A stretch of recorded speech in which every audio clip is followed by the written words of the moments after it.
Hello students, welcome on this e learning platform. बेटा बहुत सारे स्टूडेंट्स ਤੁਸੀਂ ਮੇਰੇ ਨਾਲ ਮੇਰੇ ਇਸ YouTube ਚੈਨਲ ਲਰਨਰਸ ਗੋਹਾ ਐਜ਼ ਵੈਲ ਐਜ਼ ਮੇਰੀ ਜੋ ਈ ਮਾਸਟਰ ਐਪ ਹੈ ਪਲੇ ਸਟੋਰ ਤੇ ਅਵੇਲੇਬਲ ਹੈ ਉਸ ਦੇ ਥਰੂ ਤੁਸੀਂ ਮੇਰੇ ਨਾਲ ਜੁੜੇ ਹੋਏ ਹੋ। ਅਸੀਂ ਬਾਇਓਲੋਜੀ ਦੀਆਂ ਕਲਾਸਿਸ ਲੈ ਰਹੇ ਹਾਂ। ਤਾਂ ਪਿਛਲੇ ਦਿਨਾਂ ਦੇ ਵਿੱਚ ਬੇਟਾ ਮੈਂ ਤੁਹਾਡੀਆਂ ਕਲਾਸਿਸ ਦੀ ਡਿਊਰਿੰਗ ਤੁਸੀਂ ਮੇਰੇ ਤੋਂ ਡਾਊਟ ਪੁੱਛਿਆ ਸੀ, ਇੱਕ ਬਹੁਤ ਸਾਰੇ ਸਟੂਡੈਂਟਸ ਦਾ ਡਾਊਟ ਸੀ ਸਿਕਲ ਸੈਲ ਐਨੀਮੀਆ ਬਾਰੇ। ਉਹਦੇ 'ਚੋਂ ਹੀ ਮੈਂ ਕੁਐਸਚਨ ਬਣਾਇਆ ਸੀ, ਕੁਐਸਚਨ ਤੁਹਾਡੇ ਤੋਂ ਪੁੱਛਿਆ ਸੀ।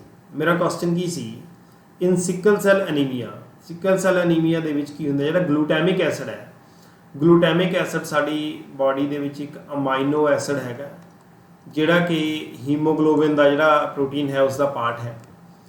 ਗਲੂਟੈਮਿਕ ਐਸਿਡ ਇਜ਼ ਰਿਪਲੇਸਡ ਬਾਈ ਵੈਲੀਨ। ਸੋ ਜਿਹੜੇ ਨਾਰਮਲ ਪਰਸਨ ਨੇ ਉਹਨਾਂ ਦੇ ਹੀਮੋਗਲੋਬਿਨ ਦੇ ਵਿੱਚ ਗਲੂਟੈਮਿਕ ਐਸਿਡ ਨਾਂ ਦਾ ਇੱਕ ਅਮਾਈਨੋ ਐਸਿਡ ਹੁੰਦਾ ਹੈ, ਬਟ ਜੇ ਗਲੂਟੈਮਿਕ ਐਸਿਡ ਦੀ ਜਗ੍ਹਾ ਤੇ ਵੈਲੀਨ ਬਣ ਜੇ ਤਾਂ ਉਹਨੂੰ ਸਿਕਲ ਸੈਲ ਐਨੀਮੀਆ ਹੋ ਜਾਂਦੀ ਹੈ। ਤਾਂ ਹੁਣ ਕੁਐਸਚਨ ਕੀ ਸੀ ਕਿ which of the following triplet codes valine, ਇਹ 3-4 ਮੈਂ ਟ੍ਰਿਪਲੇਟ ਕੋਡਸ ਦਿੱਤੇ ਸੀ, ਇਹਨਾਂ ਚੋਂ ਕਿਹੜਾ ਵੈਲੀਨ ਦੇ ਲਈ ਕੋਡ ਕਰਦਾ ਹੈ। ਤਾਂ ਬੇਟਾ ਇਹ ਆਪਸ਼ਨ ਜਿਹੜਾ 68% ਸਟੂਡੈਂਟਸ ਨੇ ਲਿਆ, 106 ਸਟੂਡੈਂਟਸ ਨੇ ਇਸ ਕੁਐਸਚਨ ਦਾ ਆਨਸਰ ਦਿੱਤਾ, ਇਹ ਗਲਤ ਆਨਸਰ ਦਿੱਤਾ ਬੇਟਾ। ਬੀ ਆਪਸ਼ਨ ਜਿਹੜਾ 6% ਨੇ ਦਿੱਤਾ, ਇਹ ਵੀ ਗਲਤ ਸੀ। ਡੀ ਆਪਸ਼ਨ ਜਿਹੜਾ 8 ਸਟੂਡੈਂਟਸ ਨੇ 8% ਨੇ ਦਿੱਤਾ, 12 ਸਟੂਡੈਂਟਸ ਨੇ, ਇਹ ਵੀ ਗਲਤ ਸੀ। ਤਾਂ ਜਿਹੜਾ ਸੀ ਆਪਸ਼ਨ ਹੈ which is given by only 29 students, ਇਹ ਆਨਸਰ ਜਿਹੜਾ 29 ਸਟੂਡੈਂਟਸ ਨੇ ਲਿਆ, ਸਿਰਫ 18% ਬੱਚਿਆਂ ਦਾ ਇਹ ਆਨਸਰ ਸੀ, ਇਹ ਆਨਸਰ ਠੀਕ ਹੈ। ਤਾਂ ਮੈਨੂੰ ਹੈਰਾਨੀ ਹੋਈ ਕਿ ਸਿਰਫ ਜਿਹੜੇ ਹੈਗੇ ਨੇ 18% ਬੱਚੇ ਹੀ ਸਹੀ ਆਨਸਰ ਦੇ ਰਹੇ ਹੈ ਤੇ ਬਾਕੀ ਦੀ ਜਿਹੜੀ ਮੈਜੋਰਿਟੀ ਆਫ ਸਟੂਡੈਂਟਸ ਹੈਗੀ ਆ ਉਹ ਗਲਤ ਆਨਸਰ ਦੇ ਰਹੀ ਹੈ। ਇਸ ਕਰਕੇ ਮੈਨੂੰ ਲੱਗਿਆ ਕਿ ਆਪਾਂ ਇਸ ਟੌਪਿਕ ਨੂੰ ਡਿਸਕਸ ਕਰੀਏ। ਤਾਂ ਮੈਂ ਟੌਪਿਕ ਡਿਸਕਸ ਕਰਦਾ ਤੁਹਾਡੇ ਨਾਲ, ਫਿਰ ਮੈਂ ਆਊਂਗਾ ਕਿ ਸਿਕਲ ਸੈਲ ਐਨੀਮੀਆ ਦਾ ਇਸ ਕੁਐਸਚਨ ਦਾ ਸਹੀ ਆਨਸਰ ਕੀ ਹੈ ਤੇ ਕਿਉਂ ਹੈ, ਐਜ਼ ਵੈਲ ਐਜ਼ ਮੈਂ ਇੱਕ ਕੁਐਸਚਨ ਤੁਹਾਡੇ ਲਈ ਹੋਰ ਛੱਡੂੰਗਾ ਜਿਹਦਾ ਆਨਸਰ ਤੁਸੀਂ ਕਮੈਂਟ ਬਾਕਸ ਦੇ ਵਿੱਚ ਦਿਓਗੇ। ਤਾਂ ਬੇਟਾ ਸਭ ਤੋਂ ਪਹਿਲਾਂ ਆਪਾਂ ਗੱਲ ਕਰਦੇ ਹਾਂ ਸਿਕਲ ਸੈਲ ਐਨੀਮੀਆ ਡਿਜ਼ੀਜ਼ ਦੀ। ਸਿਕਲ ਸੈਲ ਐਨੀਮੀਆ ਬੇਟਾ ਜਿਵੇਂ ਨਾਮ ਤੋਂ ਹੀ ਕਲੀਅਰ ਹੈ ਕਿ ਇਹ ਅਨੀਮੀਆ ਹੈ। ਅਨੀਮੀਆ ਦਾ ਮਤਲਬ ਹੁੰਦਾ ਖੂਨ ਦੀ ਕਮੀ ਹੋਣਾ। ਤੈਨੂੰ ਸਿਕਲ ਸੈਲ ਐਨੀਮੀਆ ਕਿਉਂ ਕਹਿੰਦੇ, ਇਸ ਨੂੰ ਵੀ ਸਮਝਣਾ ਹੈ। ਉਸ ਤੋਂ ਪਹਿਲਾਂ ਬਸ ਇੱਕ ਆਹ ਲਾਈਨ ਸਮਝ ਲਓ ਕਿ ਇਹ ਆਟੋਸੋਮ ਲਿੰਕਡ ਰਿਸੈਸਿਵ ਟ੍ਰੇਟ ਹੈ। ਆਪਣੀ ਬਾਡੀ 'ਚ ਬੇਟਾ 2 ਤਰ੍ਹਾਂ ਦੇ ਕ੍ਰੋਮੋਸੋਮਸ ਹੁੰਦੇ ਹੈ, ਆਟੋਸੋਮਸ ਐਂਡ ਐਲੋਸੋਮਸ। ਜਿਵੇਂ ਆਪਾਂ ਸੈੱਲ ਹੈ, ਸੈੱਲ ਦੇ ਵਿੱਚ ਜਿਹੜਾ ਨਿਊਕਲੀਅਸ ਹੁੰਦਾ, ਨਿਊਕਲੀਅਸ ਦੇ ਵਿੱਚ ਜਿਹੜੇ ਕ੍ਰੋਮੋਸੋਮਸ ਨੇ, ਉਹਨਾਂ ਕ੍ਰੋਮੋਸੋਮਸ ਦੇ ਵਿੱਚੋਂ ਇੱਕ ਕ੍ਰੋਮੋਸੋਮ ਦਾ ਪੇਅਰ ਜਿਨ੍ਹਾਂ ਨੂੰ ਅਸੀਂ ਸੈਕਸ ਕ੍ਰੋਮੋਸੋਮਸ ਕਹਿੰਦੇ ਹਾਂ, these are XX in female and XY ਇਨ ਮੇਲ। ਇਹ ਬਾਡੀ ਦੇ ਸੈਕਸ ਨੂੰ ਕੰਟਰੋਲ ਕਰਦੇ ਆ ਕਿ ਇਹ ਮੇਲ ਹੈ ਕਿ ਫੀਮੇਲ ਹੈ। ਬਾਕੀ ਦੇ ਜਿਹੜੇ 22 ਪੇਅਰਸ ਹੈਗੇ ਹੈ ਉਹ ਆਟੋਸੋਮਸ ਹੁੰਦੇ ਆ, ਉਹ ਬਾਡੀ ਦੇ ਬਾਕੀ ਕਰੈਕਟਰਸ ਨੂੰ ਕੰਟਰੋਲ ਕਰਦੇ ਆ। ਤਾਂ ਇਹਨਾਂ ਆਟੋਸੋਮਸ ਦੇ ਨਾਲ ਲਿੰਕਡ ਹੀ ਇੱਕ ਡਿਸਆਰਡਰ ਹੈਗਾ ਇਹ, ਜਿਹਨੂੰ ਸਿਕਲ ਸੈਲ ਐਨੀਮੀਆ ਕਹਿੰਦੇ ਆ। ਹੀਮੋਫੀਲੀਆ ਤੇ ਕਲਰ ਬਲਾਈਂਡਨੈਸ ਦੋ ਮੈਂ ਪੜ੍ਹਾਇਆ, ਦੋਨੋਂ ਸੈਕਸ ਲਿੰਕਡ ਕ੍ਰੋਮੋਸੋਮਸ ਦੇ ਨਾਲ ਹੈ, ਜਾਂ ਉਹਨਾਂ ਨੂੰ ਐਕਸ ਲਿੰਕਡ ਵੀ ਲਿਖਿਆ ਹੋਊਗਾ ਕਿਉਂਕਿ ਉਹਨਾਂ ਦਾ ਜਿਹੜਾ ਜੀਨ ਹੈ ਨਾ ਜਿਹਦੇ ਕਰਕੇ ਹੀਮੋਫੀਲੀਆ ਤੇ ਕਲਰ ਬਲਾਈਂਡਨੈਸ ਹੁੰਦੀ ਹੈ ਉਹ ਐਕਸ ਕ੍ਰੋਮੋਸੋਮ ਦੇ ਉੱਤੇ ਪ੍ਰੈਜ਼ੈਂਟ ਹੈ। ਬਸ ਇੱਥੇ ਇੰਨਾ ਸਮਝ ਲਓ ਕਿ ਸਿਕਲ ਸੈਲ ਐਨੀਮੀਆ ਜਿਹਦੇ ਕਰਕੇ ਹੋਣਾ ਹੈ ਉਹ ਆਟੋਸੋਮਸ ਦੇ ਉੱਤੇ ਪ੍ਰੈਜ਼ੈਂਟ ਹੈ, ਉਹ XY ਨੂੰ ਛੱਡ ਕੇ ਬਾਕੀ ਕ੍ਰੋਮੋਸੋਮਸ ਦੇ ਕਿਸੇ ਕ੍ਰੋਮੋਸੋਮ ਦੇ ਉੱਤੇ ਪ੍ਰੈਜ਼ੈਂਟ ਹੈ। ਤਾਂ ਹੁਣ ਇਸ ਡਿਸਆਰਡਰ ਦੇ ਵਿੱਚ ਹੁੰਦਾ ਕੀ ਹੈ ਜਾਂ ਇਹਨੂੰ ਸਿਕਲ ਸੈਲ ਐਨੀਮੀਆ ਕਿਉਂ ਕਹਿੰਦੇ ਆ। ਦੇਖੋ ਆਪਣੀ ਬਾਡੀ ਦੇ ਵਿੱਚ ਜਿਹੜੀਆਂ RBCs ਹੁੰਦੀਆਂ ਨਾ, ਰੈੱਡ ਬਲੱਡ ਕੌਪਸੂਲਸ ਹੁੰਦੀਆਂ ਨੇ, ਉਹਨਾਂ ਦਾ ਇੰਪੋਰਟੈਂਟ ਕੰਪੋਨੈਂਟ ਹੁੰਦਾ ਹੀਮੋਗਲੋਬਿਨ। ਜਿਹੜੇ ਨਾਰਮਲ ਪਰਸਨਸ ਨੇ ਉਹਨਾਂ ਦੇ ਵਿੱਚ ਆਪਾਂ ਕਹਿੰਦੇ ਹਾਂ ਕਿ ਹੀਮੋਗਲੋਬਿਨ A ਬਣ ਜਾਂਦਾ। ਮੰਨ ਲਓ haemoglobin A, this is normal haemoglobin. ਇਹਦੀ ਨਾਰਮਲ ਫੰਕਸ਼ਨਿੰਗ ਹੋਊਗੀ, ਨਾਰਮਲ ਤਰੀਕੇ ਨਾਲ ਆਕਸੀਜਨ ਦੇ ਨਾਲ ਕੰਬਾਈਨ ਕਰੂ। ਹੀਮੋਗਲੋਬਿਨ ਦਾ ਕੰਮ ਕੀ ਹੁੰਦਾ ਹੈ, ਹੀਮੋਗਲੋਬਿਨ ਆਕਸੀਜਨ ਟਰਾਂਸਪੋਰਟੇਸ਼ਨ ਦੇ ਵਿੱਚ ਹੈਲਪ ਕਰਦਾ ਹੈ, ਇਟ ਕੰਬਾਈਨਸ ਵਿਦ ਆਕਸੀਜਨ। ਤੁਸੀਂ ਇਹ ਪੜ੍ਹਿਆ ਹੋਊਗਾ, ਇਸ ਤਰੀਕੇ ਨਾਲ ਆਪਣੇ ਕੋਲ ਲਿਖਿਆ ਹੁੰਦਾ ਹੈ ਕਿ haemoglobin combines with oxygen to form oxy haemoglobin. So normal ਕੰਮ ਕਰਦਾ ਹੈ। ਬਟ ਜਿਨ੍ਹਾਂ ਨੂੰ ਸਿਕਲ ਸੈਲ ਐਨੀਮੀਆ ਹੈ ਨਾ, ਉਹਨਾਂ ਦੇ ਕ੍ਰੋਮੋਸੋਮ ਦੇ ਵਿੱਚ ਡਿਫੈਕਟ ਹੁੰਦਾ ਹੈ, ਕ੍ਰੋਮੋਸੋਮ ਦੇ ਵਿੱਚ ਮਿਊਟੇਸ਼ਨਸ ਹੋ ਜਾਂਦੀਆਂ। ਉਹ ਕਿਹੜੀਆਂ ਮਿਊਟੇਸ਼ਨ ਹੁੰਦੀਆਂ ਜਾਂ ਕੀ ਚੇਂਜਸ ਆਉਂਦੀਆਂ ਉਹ ਵੀ ਪੜ੍ਹਨੀਆਂ ਨੇ, ਜਿਹਦੇ ਕਰਕੇ ਜਿਹੜਾ ਹੀਮੋਗਲੋਬਿਨ ਹੈ ਨਾ, ਨਾਰਮਲ ਹੀਮੋਗਲੋਬਿਨ ਨਹੀਂ ਬਣਦਾ। HbA ਦੀ ਜਗ੍ਹਾ ਤੇ ਅਸੀਂ ਕਹਿੰਦੇ HbS, ਜਿਵੇਂ ਚਲੋ ਇਹ ਮੰਨ ਲਿਆ ਆਪਾਂ ਅਸਿਊਮ ਕਰ ਲਿਆ ਕਿ ਇਸ ਤਰ੍ਹਾਂ ਦਾ ਹੀਮੋਗਲੋਬਿਨ ਬਣ ਜਾਂਦਾ ਵਿਚ ਇਜ਼ ਅਬਨੋਰਮਲ। ਇਹ ਹੀਮੋਗਲੋਬਿਨ ਅਬਨੋਰਮਲ ਹੀਮੋਗਲੋਬਿਨ ਹੈਗਾ, ਠੀਕ ਹੈ ਨਾ। ਹੁਣ ਬੇਟਾ ਜਿਹੜਾ ਇਹ ਹੀਮੋਗਲੋਬਿਨ ਹੈ ਇਸ ਦੇ ਕੀ ਹੁੰਦਾ ਹੈ, ਮਤਲਬ ਕਿ ਵਾਈ ਦਿਸ ਇਜ਼ ਅਬਨੋਰਮਲ, ਕਿਉਂ ਅਸੀਂ ਇਸ ਨੂੰ ਅਬਨੋਰਮਲ ਕਹਿ ਦਿੰਦੇ ਹਾਂ, ਜਾਂ ਇਸ ਨੂੰ ਸਿਕਲ ਸੈਲ ਹੀਮੋਗਲੋਬਿਨ ਜਿਹੜਾ ਹੈਗਾ ਜਾਂ ਸਿਕਲ ਸੈਲ ਡਿਜ਼ੀਜ਼ ਦੇ ਨਾਲ ਇਹਦਾ ਕੀ ਰਿਲੇਸ਼ਨ ਹੈ।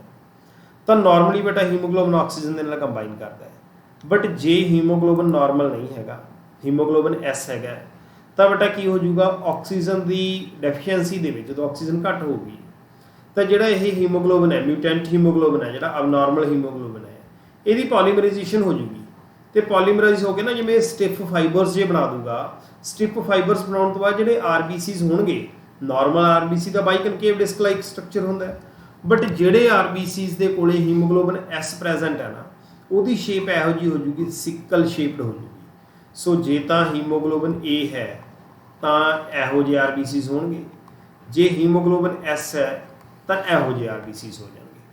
मतलब कि ਜਿਹੜੇ ਜੀਨ ਦੇ ਵਿੱਚ ਮਿਊਟੇਸ਼ਨ ਹੋਈ ਸੀ ਉਸ ਜੀਨ ਦਾ ਪ੍ਰਾਇਮਰੀ ਇਫੈਕਟ ਤਾਂ ਇਹ ਸੀ ਕਿ ਨਾਰਮਲ ਹੀਮੋਗਲੋਬਿਨ ਦੀ ਜਗ੍ਹਾ ਤੇ ਅਬਨੋਰਮਲ ਹੀਮੋਗਲੋਬਿਨ ਬਣ ਗਿਆ।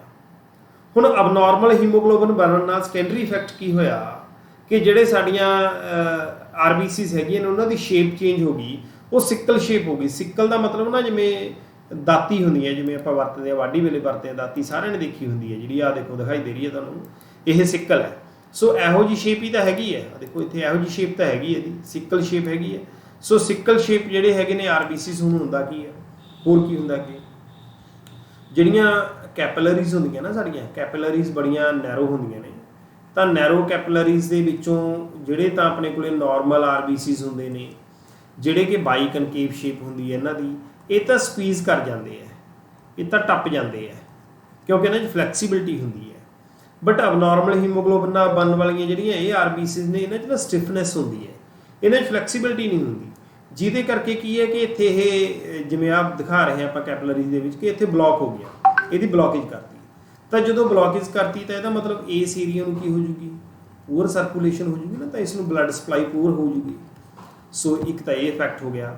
ਫਿਰ ਇੱਕ ਹੋਰ ਇਫੈਕਟ ਕੀ ਹੋਇਆ ਕਿ ਜਿਹੜੀ ਇਹਨਾਂ ਦਾ ਲਾਈਫ ਹੈ ਨਾ, ਜਿਵੇਂ ਆਪਾਂ ਕਹੀਏ ਕਿ ਨਾਰਮਲ ਆਰਬੀਸੀਜ਼ ਹੁੰਦੀਆਂ ਨੇ, ਨਾਰਮਲ ਆਰਬੀਸੀਜ਼ ਦੀ ਜਿਹੜੀ ਲਾਈਫ ਹੈ 120 ਡੇਜ਼ ਤੱਕ ਹੁੰਦੀ ਹੈ, ਬਟ ਇਹਨਾਂ ਦੀ ਤਾਂ ਜਿਹੜੀ ਹੈਗੀ ਹੈ 10 ਤੋਂ 12 ਡੇਜ਼ ਲਾਈਫ ਹੁੰਦੀ ਹੈ ਜਿਹੜੀਆਂ ਸਿੱਕਲ ਸ਼ੇਪਡ ਹੁੰਦੀਆਂ ਨੇ। ਇਹਦਾ ਮਤਲਬ ਆਰਬੀਸੀਜ਼ ਬਹੁਤ ਤੇਜ਼ੀ ਨਾਲ ਡੈਡ ਹੋ ਜਾਣਗੀਆਂ। ਜੇ ਆਰਬੀਸੀਜ਼ ਬਹੁਤ ਤੇਜ਼ੀ ਨਾਲ ਡੈਡ ਹੋ ਜਾਣਗੀਆਂ ਤਾਂ ਸਾਨੂੰ ਖੂਨ ਦੀ ਕਮੀ ਹੋ ਜਾਊਗੀ। ਖੂਨ ਦੀ ਕਮੀ ਨੂੰ ਕੀ ਕਹਿੰਦੇ ਅਸੀਂ, ਅਨੀਮੀਆ ਕਹਿੰਦੇ ਹਾਂ। ਸੋ ਇਹ ਹੋ ਗਈ ਡਿਜ਼ੀਜ਼ ਸਿੱਕਲ ਸੈੱਲ ਅਨੀਮੀਆ। ਸੋ ਸਿੱਕਲ ਸੈੱਲ ਅਨੀਮੀਆ ਬਾਰੇ ਬੇਟਾ ਜਿਹੜਾ ਹੈਗਾ ਮੈਂ ਤੁਹਾਨੂੰ ਜੇ ਦੱਸਾਂ ਕਿ ਕੀ ਕੁਝ ਪ੍ਰਾਇਮਰੀ ਇਫੈਕਟ ਹੋਇਆ ਤੇ ਨਾਲ ਜੈਨੇਟਿਕਸ ਦਾ ਇੱਕ ਹੋਰ ਫਨੋਮਨਾ ਤੁਹਾਨੂੰ ਦੱਸਾਂ ਤਾਂ ਤੁਸੀਂ ਦੇਖੋ, ਹਾਂਜੀ, ਕਿ ਮੇਨ ਇਫੈਕਟ ਕੀ ਸੀ। ਦੇਖੋ ਜੀਨ ਦੇ ਵਿੱਚ ਮਿਊਟੇਸ਼ਨ ਹੋਈ, ਜੀਨ ਦੇ ਵਿੱਚ ਮਿਊਟੇਸ਼ਨ ਹੋਣ ਨਾਲ ਪ੍ਰਾਇਮਰੀ ਇਫੈਕਟ ਕੀ ਆਇਆ, ਪ੍ਰਾਇਮਰੀ ਇਫੈਕਟ ਇਹ ਆਇਆ ਕਿ ਅਬਨੋਰਮਲ ਹੀਮੋਗਲੋਬਿਨ ਬਣ ਗਿਆ। ਜਿਹੜਾ ਜੀਨ ਸੀ ਉਸ ਜੀਨ ਦਾ ਡਾਇਰੈਕਟ ਇਫੈਕਟ ਹੋਇਆ ਕਿ ਹੀਮੋਗਲੋਬਿਨ ਅਬਨੋਰਮਲ ਬਣ ਗਿਆ, HbS ਅਸੀਂ ਇਸ ਨੂੰ ਲਿਖਤਾ। ਬਟ ਇਸ ਦੇ ਨਾਲ ਬਹੁਤ ਸਾਰੇ ਸੈਕੰਡਰੀ ਇਫੈਕਟ ਵੀ ਦੇਖਣ ਨੂੰ ਮਿਲੇ। ਸੈਕੰਡਰੀ ਇਫੈਕਟ ਕਿਹੜੇ ਦੇਖਣ ਨੂੰ ਮਿਲੇ, ਸਭ ਤੋਂ ਪਹਿਲਾਂ ਤਾਂ ਆਰਬੀਸੀ ਦੀ ਸ਼ੇਪ ਚੇਂਜ ਹੋ ਗਈ, ਸਿੱਕਲ ਸ਼ੇਪਡ ਆਰਬੀਸੀਜ਼ ਹੋ ਗਈ, ਸਿੱਕਲ ਸ਼ੇਪ ਹੋ ਗਈ ਆਰਬੀਸੀ ਦੀ। ਸਿੱਕਲ ਸ਼ੇਪਡ ਆਰਬੀਸੀ ਹੋਣ ਕਰਕੇ ਉਹ ਬਲੌਕੇਜ ਹੋ ਗਈ, ਬਲੌਕੇਜ ਹੋਣ ਨਾਲ ਉੱਥੇ ਕੀ ਹੋ ਗਈ, ਦੇਖੋ ਪੂਅਰ ਸਰਕੂਲੇਸ਼ਨ ਹੋ ਗਈ। ਫਿਰ ਇਹਦੇ HbS ਕਰਕੇ ਜਿਹੜੀਆਂ ਸਿੱਕਲ ਸ਼ੇਪਡ ਆਰਬੀਸੀਜ਼ ਬਣੀਆਂ ਸੀ ਇਹਨਾਂ ਦੀ ਲਾਈਫ ਟਾਈਮ ਵੀ ਘੱਟ ਸੀ, ਜਲਦੀ ਕਿਲ ਹੋ ਜਾਂਦੀਆਂ ਸੀ, ਜਿਹਦੇ ਕਰਕੇ ਅਨੀਮੀਆ ਹੋ ਗਿਆ। ਇਹਦਾ ਮਤਲਬ ਕਿ ਜੀਨ ਦੇ ਵਿੱਚ ਮਿਊਟੇਸ਼ਨ ਹੋਣ ਨਾਲ ਉਹ ਜੀਨ ਦਾ ਜਿਹੜਾ ਪ੍ਰਾਇਮਰੀ ਇਫੈਕਟ ਸੀ, ਉਹ ਪ੍ਰਾਇਮਰੀ ਇਫੈਕਟ ਕੀ ਸੀ ਕਿ ਅਬਨੋਰਮਲ ਹੀਮੋਗਲੋਬਿਨ ਹੋਊਗਾ। ਬਟ ਉਹਦੇ ਸੈਕੰਡਰੀ ਇਫੈਕਟ ਸਾਨੂੰ ਦੇਖਣ ਨੂੰ ਕੀ ਮਿਲੇ ਕਿ ਉਹਦੇ ਨਾਲ ਸਿੱਕਲ ਸ਼ੇਪਡ ਆਰਬੀਸੀਜ਼ ਹੋ ਗਈਆਂ, ਪੂਰ ਸਰਕੂਲੇਸ਼ਨ ਹੋ ਗਈ, ਅਨੀਮੀਆ ਹੋ ਗਿਆ। ਤਾਂ ਹੁਣ ਤੁਸੀਂ ਯਾਦ ਕਰੋ ਜੈਨੇਟਿਕਸ ਦੇ ਵਿੱਚ ਇੱਕ ਇਹੋ ਜਿਹਾ ਇੰਪੋਰਟੈਂਟ ਫਨੋਮਨਾ ਹੁੰਦਾ ਹੈ ਕਿ ਜਦੋਂ ਇੱਕ ਜੀਨ ਇੱਕ ਤੋਂ ਜ਼ਿਆਦਾ ਫਿਨੋਟਾਪਿਕ ਇਫੈਕਟਸ ਦੇ ਦਿੰਦਾ ਹੈ। ਇੱਕ ਜੀਨ ਨੇ ਇੱਕ ਕਰੈਕਟਰਸ ਨੂੰ ਕੰਟਰੋਲ ਕਰਨਾ, ਜਿਵੇਂ ਆਪਾਂ ਮੈਂਡਲਿਜ਼ਮ ਦੇ ਵਿੱਚ ਪੜ੍ਹਿਆ ਸੀ। ਬਟ ਇਹ ਇੱਕ ਇਹੋ ਜਿਹਾ ਫਨੋਮਨਾ ਨਹੀਂ ਹੋ ਗਿਆ ਕਿ ਇੱਕ ਜੀਨ ਦੇ ਵਿੱਚ ਮਿਊਟੇਸ਼ਨ ਹੋਣ ਦੇ ਨਾਲ, ਜੀਨ ਦੇ ਵਿੱਚ ਚੇਂਜ ਹੋਣ ਦੇ ਨਾਲ ਸਿਰਫ ਹੀਮੋਗਲੋਬਿਨ ਨਹੀਂ ਚੇਂਜ ਹੋਇਆ, ਉਸ ਦੇ ਨਾਲ ਹੋਰ ਬਹੁਤ ਸਾਰੇ ਸੈਕੰਡਰੀ ਫਿਨੋਟਾਪਿਕ ਇਫੈਕਟਸ ਆ ਰਹੇ ਹੈ। ਤਾਂ ਇਹੋ ਜਿਹੇ ਫਨੋਮਨਾ ਨੂੰ ਕੀ ਕਹਿੰਦੇ ਆ, ਇਸ ਤਰ੍ਹਾਂ ਦੇ ਫਨੋਮਨਾ ਨੂੰ ਪਲੀਓਟ੍ਰੋਪੀ ਬੋਲਦੇ ਹੈ। ਤਾਂ ਬਹੁਤ ਵਾਰੀ ਜਿਹੜਾ ਹੈਗਾ ਬੇਟਾ ਕੁਐਸਚਨ ਪੁੱਛਿਆ ਜਾਂਦਾ ਹੈ ਕਿ multiple effects of single jean, ਇੱਕ ਜੀਨ ਇੱਕ ਤੋਂ ਜ਼ਿਆਦਾ ਕਰੈਕਟਰਸ ਨੂੰ ਕੰਟਰੋਲ ਕਰ ਰਿਹਾ ਹੈ ਤਾਂ ਉਸ ਨੂੰ ਪਲੀਓਟ੍ਰੋਪੀ ਵੀ ਬੋਲਦੇ ਆ। ਤਾਂ ਇਹ ਵੀ ਸਿੱਕਲ ਸੈੱਲ ਅਨੀਮੀਆ ਦੇ ਨਾਲ ਰਿਲੇਟਡ ਹੀ ਟੌਪਿਕ ਬਣ ਜਾਂਦਾ ਪਲੀਓਟ੍ਰੋਪੀ। ਤਾਂ ਬੇਟਾ ਇਸ ਤਰੀਕੇ ਨਾਲ ਇਹ ਡਿਜ਼ੀਜ਼ ਹੈ। ਹੁਣ ਤੁਸੀਂ ਕੁਐਸਚਨ ਵੱਲ ਆਉਣੇ ਆ ਕਿ ਕੁਐਸਚਨ ਦੇ ਵਿੱਚ ਫਿਰ ਗਲੂਟਾਮੀਨ ਲਿਖਿਆ ਹੋਇਆ ਸੀ, ਤੁਸੀਂ ਕਹੋਗੇ ਸਰ ਉਹਦੇ 'ਚ ਕੁਐਸਚਨ ਤਾਂ ਜਿਹੜਾ ਤੁਸੀਂ ਕਰਾਇਆ ਹੈ ਆਹ ਕੁਛ ਲਿਖਿਆ ਹੋਇਆ ਜੀ, ਗਲੂਟੈਮਿਕ ਐਸਿਡ ਹੈ, ਵੈਲੀਨ ਹੈ, ਤਾਂ ਇਹਦਾ ਕੀ ਮਤਲਬ ਹੈ, ਇਸ ਦੇ ਮਤਲਬ ਨੂੰ ਵੀ ਸਮਝਦੇ ਅਸੀਂ। ਇਹੀ ਤਾਂ ਆਪਣਾ ਮੇਨ ਜਿਹੜਾ ਹੈਗਾ ਟੌਪਿਕ ਹੈਗਾ, ਜਿਹੜਾ ਅਮਾਈਨੋ ਐਸਿਡਸ ਵਾਲਾ ਮੈਂ ਦੱਸ ਰਿਹਾ ਤੁਹਾਨੂੰ। ਤਾਂ ਇੱਕ ਗੱਲ ਸਮਝ ਲਓ ਬੇਟਾ, ਨੈਕਸਟ ਚੈਪਟਰ 'ਚ ਤਾਂ ਸਾਰੇ ਹੀ ਇਹ ਪੜ੍ਹਨਾ ਹੈ ਕਿ ਆਪਣੇ ਕੋਲੇ ਨਾ ਜਿਹੜਾ DNA ਹੁੰਦਾ ਹੈ, DNA ਜਿਹੜਾ ਕਿ ਕ੍ਰੋਮੋਸੋਮਸ ਦਾ ਸੈਗਮੈਂਟ ਪਾਰਟ ਹੈ, DNA ਜਿਹੜਾ ਕ੍ਰੋਮੋਸੋਮਸ DNA ਦੀ ਬਣੇ ਹੋਏ ਨੇ, DNA ਕੋਲੇ ਨਿਊਕਲੀਓਟਾਈਡਸ ਦੀ ਸੀਕੁਐਂਸ ਹੁੰਦੀ ਹੈ। DNA is deoxyribonucleic acid. So ਇਹ ਪੋਲੀ ਨਿਊਕਲੀਓਟਾਈਡ ਹੁੰਦਾ, ਬਹੁਤ ਸਾਰੇ ਨਿਊਕਲੀਓਟਾਈਡਸ ਹੁੰਦੇ ਆ। ਤਾਂ ਇਹ 'ਚ ਬਹੁਤ ਸਾਰੇ ਜਿਹੜੇ ਹੈਗੇ ਨੇ, ਜਿਵੇਂ ਆਪਾਂ ਸੀਕੁਐਂਸ ਹੁੰਦੀ ਹੈ, ਚੇਨ ਹੁੰਦੀ ਹੈ ਨਾਈਟ੍ਰੋਜਨ ਬੇਸਿਸ ਦੀ। ਜਿਵੇਂ ਮੈਂ ਕਹਿੰਦਾ ਕਿ ਐਡੀਨਿਨ ਹੈ, ਥਾਇਆਮੀਨ ਹੈ, ਸਾइटोसिन है, गुआनिन है, एडिनिन है, थायामीन है। एक स्पैसिफिक सीक्वेंस हैगी है बेटा अमाइनो एसिड्स की। ये सीक्वेंस जी हैगी परसन टू परसन वेरी करती हैगी। इसे करके आप इसनूं कहने कि DNA कदे भी एक बंदे दूजे नाल मैच नहीं करता। तो DNA की स्पैसिफिक सीक्वेंस है, कोई भी हो सकती है। हुण DNA तो ना mRNA बन जाता है by the process of transcription. समझने वाली गल है, ये नैक्सट चैप्टर च भी काम आऊगी। जो बायो पढ़ते हैं तो टाइम कट के तो DNA तो mRNA बन गया। हुण जैहो जी DNA की सीक्वेंस है, वो कंपलीमेंटरी mRNA बनता है। तो कंपलीमेंटरी का मतलब की है, जे मैं इत्थे लिखदा एडीनिन जिहड़ा हैगा वो थायमीन नाल बॉन्ड करता है, मतलब एडीनिन के कंपलीमेंटरी थायमीन बनूगा, थायमीन के कंपलीमेंटरी एडीनिन। साइटोसिन गुआनिन नाल करदा हुंदा, सो गुआनिन, गुआनिन दे नाल साइटोसिन हुंदा, एडीनिन नाल थायमीन, इत्थे थायमीन नाल adenine. So this should be mRNA, but actually बेटा RNA ਦੇ ਵਿੱਚ ਨਾ थायमीन नहीं ਹੁੰਦਾ, थायमीन ਦੀ जगह ਤੇ यूरासिल ਹੁੰਦਾ है। सो ਇੰਨੀ चीज़ ਆਪਾਂ ਨੂੰ समझ होनी चाहिए। ਇਹਦਾ मतलब एक्चुअल च mRNA की थायमीन ਦੀ जगह ਤੇ यूरासिल लिख लो, adenine, guanine, cytosine, uracil, adenine, बस आ। ਇਹਦਾ मतलब ਇਹ mRNA ਜਿਹੜਾ ਹੈਗਾ ਇਸ ਚੀਜ਼ ਦੀ ਲੋੜ ਪੈਣੀ ਹੈ ਜਦੋਂ ਕੁਐਸਚਨ ਦੇ ਆਨਸਰ ਵੱਲ ਜਾਣਾ ਹੈ। DNA ਤੋਂ ਇਹ mRNA ਬਣ ਗਿਆ। ਹੁਣ mRNA ਜਿਹੜਾ ਹੈਗਾ ਬੇਟਾ ਉਹ ਪ੍ਰੋਟੀਨ ਸਿੰਥਸਿਸ ਦੇ ਵਿੱਚ ਹੈਲਪ ਕਰਦਾ ਹੈ। ਇੱਥੋਂ ਪ੍ਰੋਟੀਨਸ ਬਣਦੇ ਆ। ਪ੍ਰੋਟੀਨਸ ਕਾਦੇ ਬਣਦੇ ਆ? ਪ੍ਰੋਟੀਨਸ ਬਣਦੇ ਆ ਅਮਾਈਨੋ ਐਸਿਡਸ। ਸੋ ਪ੍ਰੋਟੀਨ ਚ ਹੁੰਦਾ ਹੈ amino acid, amino acid, amino acid. This is the chain of amino acid. ਮੰਨ ਲਓ ਇੱਥੇ ਗਲੂਟੈਮਿਕ ਐਸਿਡ ਆ ਗਿਆ, ਇੱਥੇ ਵੈਲੀਨ ਆ ਗਿਆ, ਇੱਥੇ ਟ੍ਰਿਪਟੋਫਨ ਆ ਗਿਆ, ਇੱਥੇ ਫਿਰ ਜਿਹੜਾ ਹੈਗਾ ਵੈਲੀਨ ਆ ਗਿਆ। ਇਸ ਤਰੀਕੇ ਨਾਲ ਇੱਕ ਸੀਕੁਐਂਸ ਹੁੰਦੀ ਹੈ।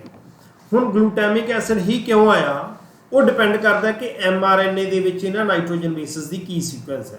ਇਹ ਸਾਰੇ ਅਲੱਗ-ਅਲੱਗ ਵਾਸਤੇ ਕੋਡ ਕਰਦੇ ਆ ਇਹ ਅਮਾਈਨੋ ਐਸਿਡਸ। ਮਤਲਬ ਕਿ ਇਹ ਅਮਾਈਨੋ ਐਸਿਡ ਜਿਹੜੇ ਕਿਸੇ ਨਾ ਕਿਸੇ ਸਪੈਸੀਫਿਕ, ਇਹ ਜਿਹੜੇ ਨਾਈਟ੍ਰੋਜਨ ਬੇਸਿਸ ਨੇ ਕਿਸੇ ਨਾ ਕਿਸੇ ਸਪੈਸੀਫਿਕ ਅਮਾਈਨੋ ਐਸਿਡ ਵਾਸਤੇ ਕੋਡ ਕਰਦੇ ਆ।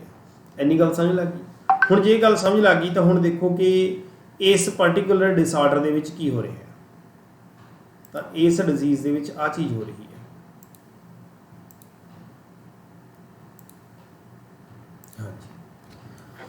ਤਾਂ ਇਹ ਇੱਕ ਨਾਰਮਲ ਬੰਦੇ ਦਾ ਹੀਮੋਗਲੋਬਿਨ ਹੈ, ਹੀਮੋਗਲੋਬਿਨ A। ਇਹਦਾ ਇਹ DNA, ਦਿਸ ਇਜ਼ DNA, ਇਸ ਪਰਸਨ ਦਾ ਇਹ DNA ਹੈ। ਤਾਂ ਹੁਣ DNA ਦੇ ਦੋ ਸੈਗਮੈਂਟਸ ਹੁੰਦੇ ਆ, ਇਧਰ ਸੀਕੁਐਂਸ ਹੈ CTG, ਇਧਰ GAG। ਤਾਂ ਇਹਦੇ ਕੰਪਲੀਮੈਂਟਰੀ ਜਿਹੜਾ ਹੈਗਾ ਉੱਪਰ ਵਾਲਾ ਜਿਹੜਾ ਸੈਗਮੈਂਟ ਹੈ CTC, ਇਹਦੇ ਕੰਪਲੀਮੈਂਟਰੀ ਜਦੋਂ mRNA ਬਣਿਆ, ਸਾइटोसिन ਦੀ जगह ਤੇ गुआनिन आ गया, थायमिन की जगह पे एडीनिन आ गया, साइटोसिन की जगह पे गुआनिन आ गया। सो GAG सीक्वेंस आ गई। तो ये सीक्वेंस जी हैगी कोड करती है ग्लूटैमिक एसिड के, ठीक है। सो ਇਹਦਾ मतलब GAG ਦੇ ਨਾਲ ग्लूटैमिक एसिड बन गया। तो ਜਿਹੜਾ ਇਹ ਪੈਪटाइड है, इतने वैलीन लगे, हिस्टामीन लगे, ल्यूसीन लगे, थ्यूनिन, प्रोवलिन, तो इस तरीके ग्लूटामीन ये लगे हुए हैं। ਇਹ 'ਚ 6ਵੇਂ ਨੰਬਰ ਦੇ ਉੱਤੇ ਜਿਹੜਾ ਅਮਾਈਨੋ ਐਸਿਡ ਲੱਗਿਆ ਹੋਇਆ ਹੈ, this is glutamic acid normal person ਦੇ ਵਿੱਚ। ਬਟ ਜਿਹਨੂੰ ਸਿਕਲ ਸੈਲ ਡਿਜ਼ੀਜ਼ ਹੋ ਗਈ, ਉਹਦੇ 'ਚ ਇਸ ਥਾਇਮੀਨ ਦੀ ਜਗ੍ਹਾ ਤੇ ਐਡੀਨਿਨ ਆ ਗਿਆ। ਮਤਲਬ ਕਿ ਸੀਕੁਐਂਸ ਬਣ ਗਈ ਸਾइटोसिन, एडीनिन, साइटोसिन, ਇੱਥੇ ਥਾਇਮੀਨ ਆ ਗਿਆ। ਹੁਣ ਇਹਦਾ ਜਦੋਂ ਮੈਂ mRNA ਬਣਾਉਂਗਾ, साइटोसिन ਦਾ ਆਊਗਾ ਗੁਆनिन, एडीनिन ਦਾ थायमिन, साइटोसिन ਦਾ गुआनिन। बट क्योंकि ਜਿਹੜਾ ਹੈਗਾ ਆਪਣੇ ਕੋਲੇ ਥਾਇਮਿਨ ਲੱਗਦਾ ਨਹੀਂ, so this is GUG। mRNA 'ਚ ਤਾਂ ਯੂਰਾਸਿਲ ਹੋਊਗਾ ਨਾ। ਹੁਣ ਜਿਹੜੀ ਇਹ ਸੀਕੁਐਂਸ ਹੈ, ਦਿਸ ਇਜ਼ ਕੋਡਿੰਗ ਫॉर ਵੈਲੀਨ। ਦੇਖੋ ਫਰਕ ਸਿਰਫ ਇੰਨਾ ਹੋਇਆ, ਨਾਰਮਲ ਬੰਦੇ ਦਾ ਇਹ ਹੀਮੋਗਲੋਬਿਨ ਦੇ ਵਿੱਚ ਪ੍ਰੋਟੀਨ ਹੈ, ਤੇ ਜਿਹਦੇ ਕੋਲ ਸਿਕਲ ਸੈਲ ਐਨੀਮੀਆ ਉਹਦੇ ਵਿੱਚ ਇਹ ਹੈ, ਇੱਥੇ ਸਿਰਫ ਤੇ ਸਿਰਫ ਗਲੂਟਾਮਿਕ ਐਸਿਡ ਜਿਹੜਾ ਹੈਗਾ that has been replaced by valine. But question ਇਹ ਸੀ ਕਿ ਗਲੂਟਾਮਿਕ ਐਸਿਡ ਵੈਲੀਨ ਨਾਲ ਰਿਪਲੇਸ ਕਿਉਂ ਹੋਇਆ? ਉਹ ਰਿਪਲੇਸ ਇਸ ਕਰਕੇ ਹੋ ਗਿਆ ਕਿਉਂਕਿ ਜਿਹੜਾ ਇੱਥੇ ਆਪਣੇ ਕੋਲੇ ਨਾਰਮਲ ਬੰਦੇ ਦਾ mRNA ਸੀ ਉਹਦੀ ਸੀਕੁਐਂਸ ਸੀ GAG, ਤੇ ਇੱਥੇ ਜਿਹਦੇ ਕੋਲ ਸਿਕਲ ਸੈਲ ਡਿਜ਼ੀਜ਼ ਹੈ ਉਹਦੀ ਸੀਕੁਐਂਸ ਹੈ GUG। ਤਾਂ ਸਿਰਫ ਇੰਨਾ ਕੁ ਚੇਂਜ ਹੋਣ ਨਾਲ ਗਲੂਟਾਮਿਕ ਐਸਿਡ ਦੀ ਜਗ੍ਹਾ ਤੇ ਕੀ ਆ ਗਿਆ? ਵੈਲੀਨ ਆ ਗਿਆ। ਵੈਲੀਨ ਦੇ ਨਾਲ ਅਬਨੋਰਮਲ ਹੀਮੋਗਲੋਬਿਨ ਬਣ ਗਿਆ। ਸੋ ਦੇਖੋ ਹੁਣ ਜਿਹੜਾ ਮੇਰਾ ਕੁਐਸਚਨ ਸੀ ਉਹ ਕੁਐਸਚਨ ਕੀ ਸੀ? In sickle cell anaemia glutamic acid is replaced by valine. ਹੁਣ ਸਮਝ ਲੱਗ ਗਿਆ ਨਾ ਕਿ ਗਲੂਟੈਮਿਕ ਐਸਿਡ ਦੀ ਜਗ੍ਹਾ ਤੇ ਵੈਲੀਨ ਆ ਗਿਆ। Which one of the following triplet codes valine? Valine ਦੇ ਲਈ ਕਿਹੜਾ ਕੋਡ ਕਰ ਰਿਹਾ ਹੈ? ਵੈਲੀਨ ਦੇ ਲਈ ਕੋਡ ਕਰ ਰਿਹਾ ਹੈ GUG। ਤੇ ਜੇ ਬੇਟਾ ਮੈਂ ਇੱਥੇ ਪੁੱਛਦਾ ਤੁਹਾਡੇ ਤੋਂ ਕਿ ਗਲੂਟੈਮਿਕ ਐਸਿਡ ਦੇ ਲਈ ਕੋਡ ਕੌਣ ਕਰ ਰਿਹਾ ਸੀ? ਇਹ ਤਾਂ ਅਬਨੋਰਮਲ ਪਰਸਨ ਦੇ ਵਿੱਚ ਗੱਲ ਆ ਗਈ। ਬਟ ਜੇ ਮੈਂ ਨਾਰਮਲ ਪਰਸਨ ਦੀ ਗੱਲ ਕਰਦਾ ਕਿ ਨਾਰਮਲ ਪਰਸਨ ਦੇ ਵਿੱਚ ਕੋਡ ਕੌਣ ਕਰ ਰਿਹਾ ਸੀ? ਉੱਥੇ ਕਰ ਰਿਹਾ ਸੀ GAG। ਅਬਨੋਰਮਲ 'ਚ GUG ਤੇ ਨਾਰਮਲ ਦੇ ਵਿੱਚ GAG। ਸੋ ਗਲੂਟੈਮਿਕ ਐਸਿਡ ਦੇ ਲਈ ਇਹ ਕਰਦਾ, ਵੈਲੀਨ ਦੇ ਲਈ ਇਹ ਕੋਡ ਕਰਦਾ। ਇਹ ਆਨਸਰ ਸੀ। ਜਿਨ੍ਹਾਂ ਨੇ ਧਿਆਨ ਨਾਲ ਪੜ੍ਹਿਆ ਸੀ, ਮੈਂ ਪੜ੍ਹਾਇਆ ਵੀ ਸੀ, ਉਹਨਾਂ ਨੇ ਸਹੀ ਆਨਸਰ ਦਿੱਤਾ। ਜਿਨ੍ਹਾਂ ਨੇ ਉਦੋਂ ਧਿਆਨ ਨਾਲ ਨਹੀਂ ਸੁਣਿਆ ਉਹਨਾਂ ਨੇ ਕੋਈ ਵੀ ਆਨਸਰ ਲਗਾਤਾ। ਤਾਂ ਇਹ ਸੋਚ ਕੇ ਬੱਚੇ ਕਈ ਵਾਰੀ ਆਨਸਰ ਲਗਾਉਂਦੇ ਚਲੋ ਕੋਈ ਮਰਜ਼ੀ ਆਨਸਰ ਲਗਾ ਦਿਓ, 25% ਪ੍ਰੋਬੇਬਿਲਿਟੀ ਸਹੀ ਹੁੰਦੀ ਹੈ। ਬਟ ਇਹ ਮੈਥ ਵਾਲਿਆਂ ਦੀ ਪ੍ਰੋਬੇਬਿਲਿਟੀ ਹੁੰਦੀ ਹੈ 25%। ਸਾਡੀ ਪ੍ਰੋਬੇਬਿਲਿਟੀ ਤਾਂ ਇਹ ਕਹਿੰਦੀ ਹੈ ਕਿ ਜਿਹੜਾ ਕੁਐਸਚਨ ਸਾਨੂੰ ਆਉਂਦਾ ਨਹੀਂ ਅਸੀਂ ਉਹਦਾ ਤੁੱਕਾ ਲਗਾ ਰਹੇ ਹਾਂ, 100% ਪ੍ਰੋਬੇਬਿਲਿਟੀ ਉਹਦੇ ਗਲਤ ਹੋਣ ਦੀ ਹੈ ਜਦੋਂ ਸਾਨੂੰ ਆਉਂਦਾ ਹੀ ਨਹੀਂ। ਜੇ ਆਉਂਦਾ ਹੁੰਦਾ ਫਿਰ ਤਾਂ ਆਪਾਂ ਸੋਚ ਲੈਂਦੇ। ਸੋ ਇਸ ਕਰਕੇ ਬੇਟਾ ਸੋਚ ਸਮਝ ਕੇ ਆਨਸਰ ਦਿਆ ਕਰੋ, ਪੜ੍ਹਿਆ ਕਰੋ, ਪੜ੍ਹ ਕੇ ਆਨਸਰ ਦੇਣਾ ਹੁੰਦਾ ਹੈ। ਇਹ ਕੁਐਸਚਨ ਆਨਸਰ ਮੈਂ ਸਿੱਧਾ ਵੀ ਦੱਸ ਸਕਦਾ ਸੀ। ਸਾਰੀ ਡਿਜ਼ੀਜ਼ ਕਿਉਂ ਪੜ੍ਹਾਈ? ਤਾਂ ਕਿ ਬੇਟਾ ਤੁਹਾਡੇ ਯਾਦ ਰਹਿ ਜੇ, ਅੱਗੇ ਤੋਂ ਤੁਸੀਂ ਗਲਤੀ ਨਾ ਕਰ ਸਕੋ। ਠੀਕ ਹੈ ਨਾ? ਸੋ ਬੇਟਾ ਬਹੁਤ ਸਾਰੇ ਸਟੂਡੈਂਟਸ ਜਿਹੜੇ ਫੋਲੋ ਕਰ ਰਹੇ ਹੈ ਇਸ ਚੈਨਲ ਨੂੰ ਕਰੋ, ਸਬਸਕ੍ਰਾਈਬ ਕਰੋ ਵੱਧ ਤੋਂ ਵੱਧ ਚੈਨਲ ਨੂੰ, ਕਿਉਂਕਿ ਬਹੁਤ ਸਾਰੇ ਵੀਡੀਓਜ਼ ਅਪਲੋਡ ਹੁੰਦੇ ਰਹਿੰਦੇ ਟਾਈਮ ਟੂ ਟਾਈਮ, ਤੁਹਾਨੂੰ ਫਿਰ ਉਸਦੇ ਨੋਟੀਫਿਕੇਸ਼ਨਸ ਆਪੇ ਮਿਲਦੇ ਰਹਿਣਗੇ। ਤੁਸੀਂ ਈ-ਮਾਸਟਰ ਐਪ ਜਿਹੜੀ ਹੈਗੀ ਹੈ ਬੇਟਾ ਉਹ ਪਲੇ ਸਟੋਰ ਤੋਂ ਡਾਊਨਲੋਡ ਕਰ ਸਕਦੇ ਹੋ। ਈ-ਮਾਸਟਰ ਐਪ ਦੇ ਉੱਤੇ ਅਸੀਂ ਹੁਣ ਕਿੱਥੇ ਚੱਲ ਰਹੇ ਹਾਂ? ਅਸੀਂ ਯੂਨਿਟ 1 ਕੰਪਲੀਟ ਕਰ ਲਈ, ਅਸੀਂ ਯੂਨਿਟ 2 ਹੁਣ ਕਰ ਰਹੇ ਹਾਂ। ਸੋ ਬੇਟਾ ਯੂਨਿਟ 2 ਦੇ ਵਿੱਚੋਂ ਅਸੀਂ 6 ਚੈਪਟਰ ਸਟਾਰਟ ਕਰਨਾ। ਬਟ ਹੁਣ ਤੱਕ ਦੇ ਜਿਹੜੇ ਪਹਿਲੇ ਸਾਰੇ ਚੈਪਟਰਸ ਨੇ ਉਹਨਾਂ ਦੀਆਂ ਜਿਹੜੀਆਂ ਵੀਡੀਓਜ਼ ਹੈਗੀਆਂ ਨੇ ਉਹ ਇਸ ਐਪ ਦੇ ਉੱਤੇ ਰਿਕਾਰਡਡ ਫਾਰਮ ਦੇ ਵਿੱਚ ਅਵੇਲੇਬਲ ਤੁਹਾਨੂੰ ਸਾਰੀਆਂ ਮਿਲ ਜਾਣਗੀਆਂ। ਸੋ ਬੇਟਾ ਮਿਲਦੇ ਹਾਂ ਫਿਰ ਨੈਕਸਟ ਕੁਐਸਚਨ ਦੇ ਨਾਲ। ਬਟ ਮੈਂ ਜਿਵੇਂ ਤੁਹਾਨੂੰ ਵਾਅਦਾ ਕੀਤਾ ਸੀ ਕਿ ਤੁਹਾਡੇ ਤੋਂ ਜਾਂਦਾ ਇਹਦੇ ਕੁਐਸਚਨ ਪੁੱਛੂੰਗਾ ਜਿਹਦਾ ਆਨਸਰ ਤੁਸੀਂ ਦਿਓਗੇ ਮੈਨੂੰ। ਸੋ ਜਿਹੜਾ ਮੇਰਾ ਕੁਐਸਚਨ ਹੈ ਬੇਟਾ, ਜਿਸ ਦਾ ਆਨਸਰ ਤੁਸੀਂ ਮੈਨੂੰ ਚੈਟ ਬਾਕਸ ਦੇ ਵਿੱਚ ਦੇਣਾ ਹੈਗਾ, ਉਹ ਮੇਰਾ ਕੁਐਸਚਨ ਜਿਹੜਾ ਹੈਗਾ ਉਹ ਵੀ ਤੁਸੀਂ ਸੁਣ ਲਓ।